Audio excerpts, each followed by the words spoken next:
Ngaben is a funeral ritual performed in Bali to send the deceased to the next life. The procession begins by carrying the deceased in a tower with odd-numbered tiers called Bade and Kretek. The deceased is then placed in a buffalo-shaped sarcophagus before being transported to the cremation site. Royal families, meanwhile, use red and golden dragon sarcophagus as a sign of pride and dignity. There are no tears in Ngaben, as it is believed to hinder the spirit's journey to nirvana. The ceremony concludes by gathering the ashes, placing them inside a yellow coconut, and drifting it into the sea.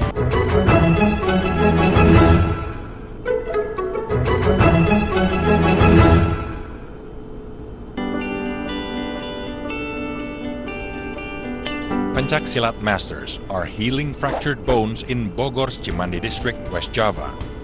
In performing the healing, the Pencaksilat masters do not hesitate in pulling and straightening the fractured limbs. Despite screams and agonizing pain, the patient's fracture quickly heals. This method of healing has been done for centuries by Pencaksilat masters. It combines herbal remedy and Pencaksilat moves.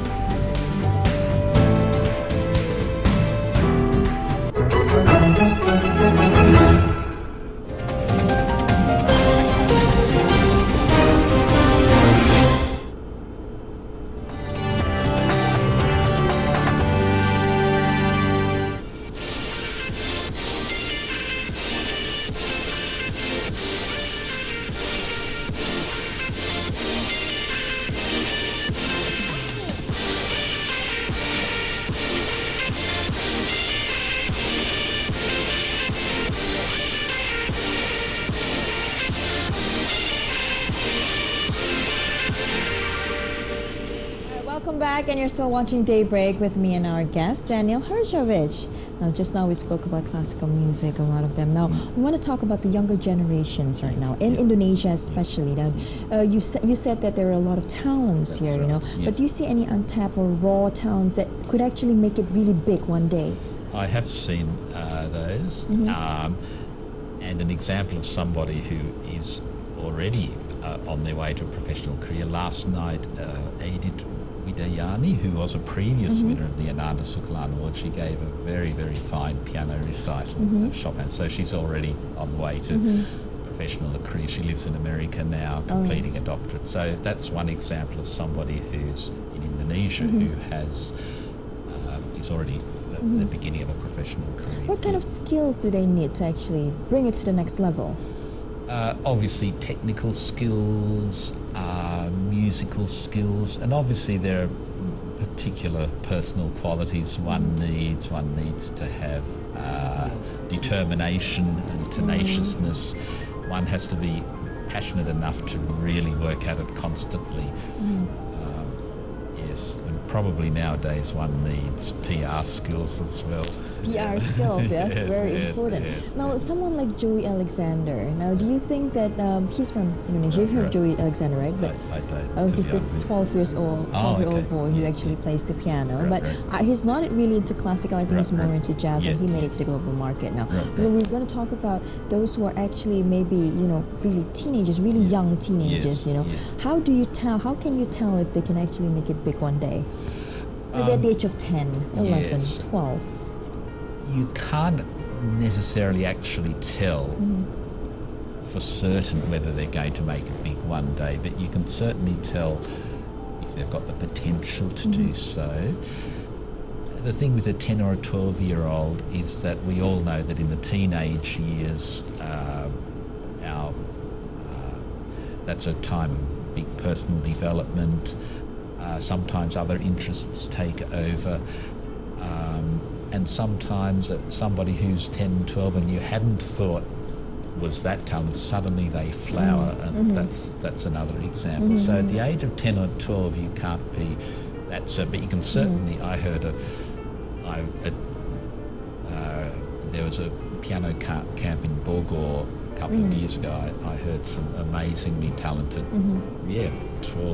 10 or 12-year-olds, one girl in particular, I can't remember her name, but she was I thought she... So Indonesia has always had a lot of events pushing them towards the music industry. That's Indonesia, right, especially when it comes to classical music. Yeah.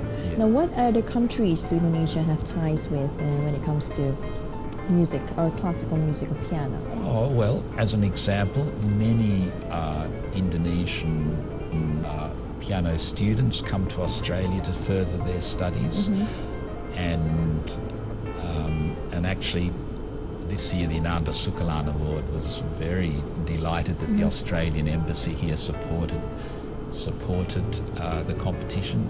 Similarly, many Indonesian young pianists go to Europe to further their studies. I know one who's gone to Germany, others go to France, and actually France this year, the French Embassy has supported the Ananda Sukarlan Award. In fact, the winner, I think, this year is being invited to attend a summer music school in France. So they're being sponsored by the French Embassy? Yes, that's right, yes. And in fact, the competition was held at the Institut Français, Indonesia. Yes, that's right. Do you think it's important for the government to actually contribute to the music scene, or do you think it's not? I think it's very important. I can't speak for France, but Australia and Indonesia are neighbours, and I suppose we are all aware that the relationship between Australia and Indonesia has sometimes been difficult. So this kind of thing helps to foster a good relationship between our two countries. Right. Now we go back to young talents here. What can they do to actually improve their skills, or let's say if they're interested and passionate about being, pianists? What should they do? Well, they should make sure they have a good teacher. That's the first thing, and they should not only develop their pianistic skills, because pianistic skill is basically an athletic skill. That's very much related to sport, but they should listen to a lot of music, and not necessarily just classical music, but even within classical music, a lot of different styles, and not just piano music, but opera and string quartets. And because I can imagine for an Indonesian young person, they, even more than for an Australian young person, they need to immerse themselves in this musical language, which is not their first musical language. So it's not just a matter of playing the notes, it's a matter of having musical insight into the styles. Where would you say Indonesia is positioned right now in terms of music as compared to Australia? Well, I think the musical scene here is growing. I'm amazed at the number of people who are learning the piano. It's very hard to compare. Australia has 10 times the population of... Indonesia has 10 times the population of Australia, so obviously there are going to be more young people. But even having said that, there's some amazing talent here. And we heard some of it at the competition. But of course, Australia has had the classical music scene longer than Indonesia. That's right. Right? Do you think Indonesia is already on their way? It's certainly on its way. Or are they just starting right now?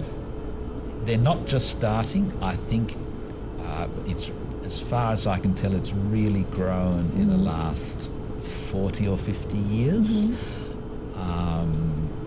And I think it's similar, like in Japan, the musical scene has been there for about 100 years, and the Japanese now are, their best musicians are at the top level. And I think in Indonesia that will be the case probably within the next generation or maybe 2 generations. But it's developing really fast, and there's some very good teaching happening here. I've noticed that. So are you going to come back to Indonesia? Oh, yes. Maybe I come every year. You come every year? So you're going to come and open a class? Well, I give master classes here, and I generally perform a few times when I come. And I'm hoping to go to the other islands as well. So viewers, anyone who are interested in actually becoming a pianist, here's the master here, and you can learn with him. Thank you so much, Daniel, for your time. Thank you for having me. Now, coming up, get your sweet tooth ready as we take a look at New York's Museum of Ice Cream. We'll be right back.